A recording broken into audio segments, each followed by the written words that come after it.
നമസ്കാരം. എല്ലാ പ്രിയപ്പെട്ട പ്രേക്ഷകർക്കും സ്പാർക്ക് ഹെൽപ്പ് ഡെസ്കിൻ്റെ പുതിയൊരു ക്ലാസ്സിലേക്ക് സ്വാഗതം. നമ്മൾ ഇന്നത്തെ ക്ലാസ്സിലൂടെ പഠിക്കുന്നത് LTC ബില്ല് സ്പാർക്കിലൂടെ എങ്ങനെ ജനറേറ്റ് ചെയ്യാം എന്നതിനെക്കുറിച്ചാണ്. LTCയുമായി ബന്ധപ്പെട്ട സർക്കാർ ഉത്തരവുകളെക്കുറിച്ച് മുമ്പ് ഒരു വീഡിയോ ചെയ്തിട്ടുണ്ട്. കാണാത്തവർ അത് കാണുക. ലിങ്ക് ഡിസ്ക്രിപ്ഷൻ ബോക്സിൽ കൊടുത്തിട്ടുണ്ട്. ആദ്യമായിട്ട് നമ്മളിപ്പോൾ ഒരു DDO ലോഗിലാണ് നിൽക്കുന്നത്. ബില്ല് ജനറേറ്റ് ചെയ്യണം. അതിനായിട്ട് അക്കൗണ്ട്സിൽ ക്ലെയിം എൻട്രി എന്ന ഒരു ഓപ്ഷനിൽ regular or employee with spark ID അതല്ലെങ്കിൽ റിലീവ്ഡ് ഓർ റിട്ടയർഡ് എംപ്ലോയീസ് ഈ രണ്ട് ഓപ്ഷനും നമുക്ക് ഉപയോഗിക്കാം. നമ്മൾ ഓഫീസിലുള്ള ഒരു റെഗുലർ എംപ്ലോയി ആണെന്നുണ്ടെങ്കിൽ നമുക്ക് ആദ്യത്തെ ഓപ്ഷനും, ഇൻ കേസ് റിട്ടയർ ആയിപ്പോയ വ്യക്തിയാണെങ്കിൽ ആ റിട്ടയർ ആയിപ്പോയ വ്യക്തിയുടെ റിട്ടയർമെൻറ്റ് നമ്മൾ സ്പാർക്കിൽ അപ്ഡേറ്റ് ചെയ്തു. അതല്ല എങ്കിൽ നമ്മുടെ ഓഫീസിൽ ഇരുന്നപ്പം ഒരു ഉദ്യോഗസ്ഥൻ LTC ബില്ലൊക്കെ തന്നു, അത് അംഗീകരിച്ചു, അതിൻ്റെ ഫണ്ട് നമ്മുടെ ഓഫീസിലോട്ടാണ് വന്നത്. അതിനുശേഷം ഈ ഉദ്യോഗസ്ഥൻ മറ്റൊരു ഓഫീസിലോട്ട് പോയി.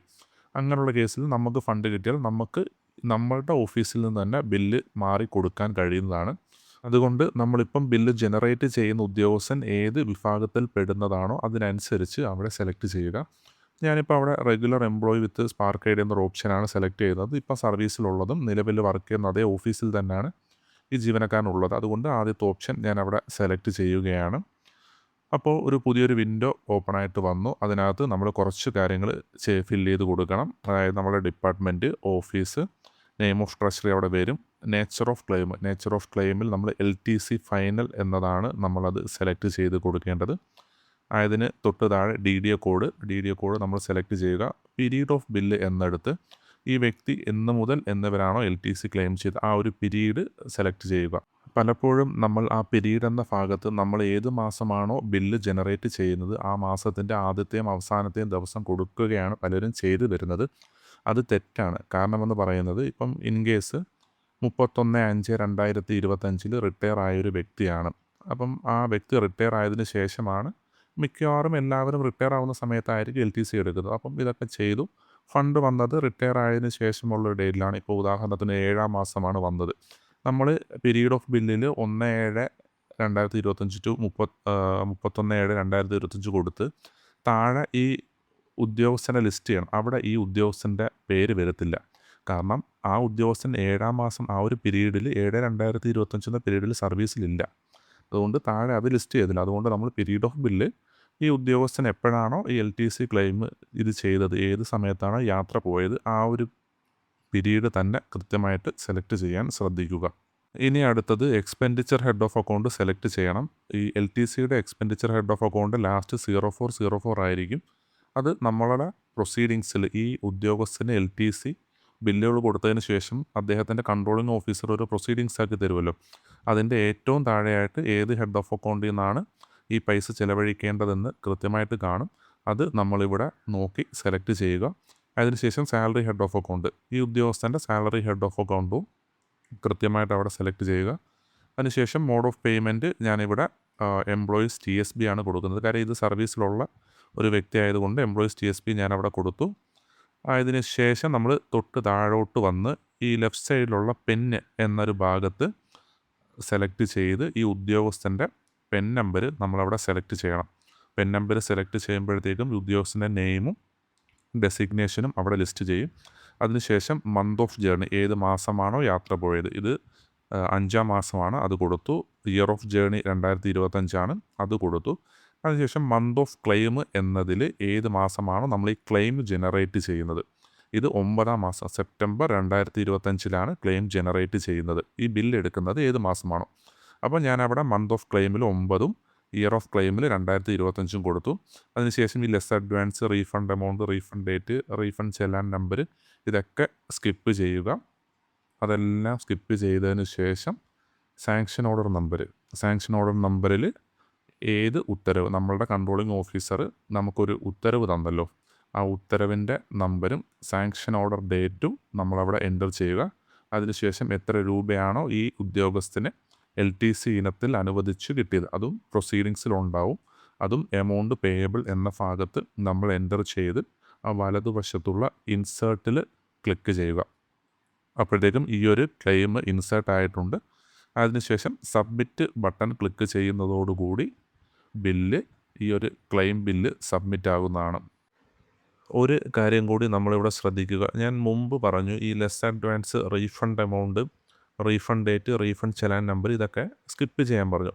അത് LTC അഡ്വാൻസ് എടുത്തവർക്ക് മാത്രമാണ് അത് ബാധകമായി വരുന്നത്. അതുകൊണ്ടാണ് അത് സ്കിപ്പ് ചെയ്യാൻ പറഞ്ഞത്.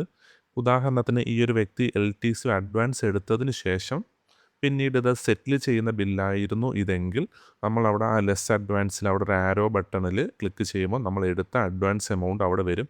അത് നമ്മളവിടെ സെലക്ട് ചെയ്യുക. അതിപ്പോൾ ഒരു 70,000 രൂപയാണ് എന്ന് ഉദാഹരണം വെക്കുക.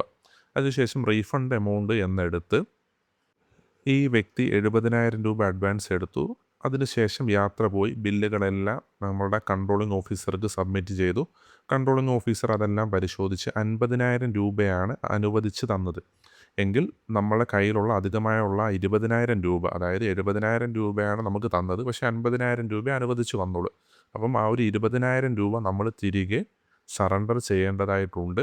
അത് സറണ്ടർ ചെയ്ത് ആ എമൗണ്ടാണ് റീഫണ്ട് എമൗണ്ടിൽ കാണിക്കേണ്ടത്. അതിൻ്റെ റീഫണ്ട് ഡേറ്റ് നമ്മൾ ചെല്ലാൻ എന്നാണോ ട്രഷറിയിൽ അടച്ച ആ ഡേറ്റ്, ആ ഒരു ചെല്ലാൻ്റെ നമ്പർ, ഡീറ്റെയിൽസൊക്കെ അവിടെ കൊടുക്കുക. അതിനുശേഷം എമൗണ്ട് പേയബിൾ അവിടെ 0 ആണ്. കാര്യം നമുക്ക് പൈസയൊന്നും കിട്ടാനില്ല.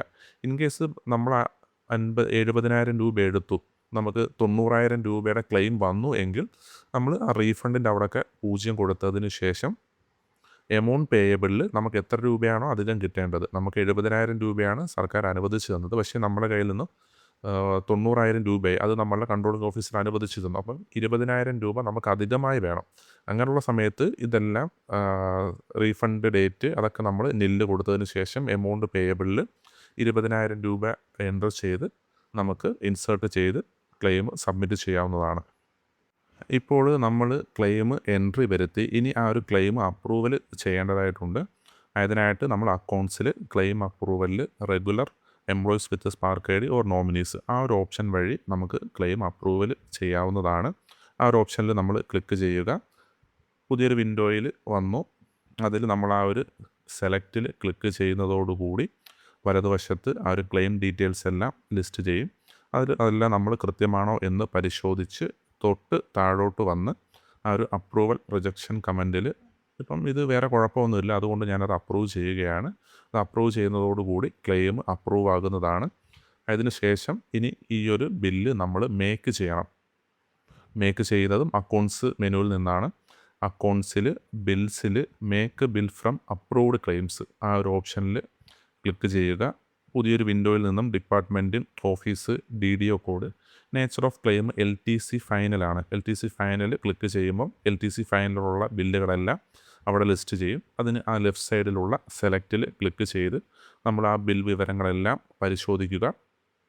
കൃത്യമാണ് എന്ന് ഉറപ്പ് വരുത്തിയതിന് ശേഷം മേക്ക് ബില്ല് എന്ന് പറയുന്ന ആ ഒരു ഓപ്ഷനിൽ ക്ലിക്ക് ചെയ്യുക. അതോടുകൂടി ബില്ല് മേക്കാവുന്നതാണ്. തൊട്ട് വലതുവശത്ത് നിന്നും നമുക്ക് ആ ഒരു പ്രിൻ്റ് ബില്ലിൽ ക്ലിക്ക് ചെയ്ത് ബില്ലും നമുക്ക് പരിശോധിക്കാവുന്നതാണ്.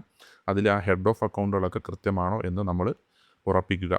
ഇനി അടുത്ത ഒരു ഓപ്ഷൻ എന്ന് പറയുന്നത് നമ്മൾ ബില്ല് മേക്ക് ചെയ്തു. ഇനി സപ്പോർട്ടിംഗ് ഡോക്യുമെൻറ്റ്സ് അപ്ലോഡ് ചെയ്യണം.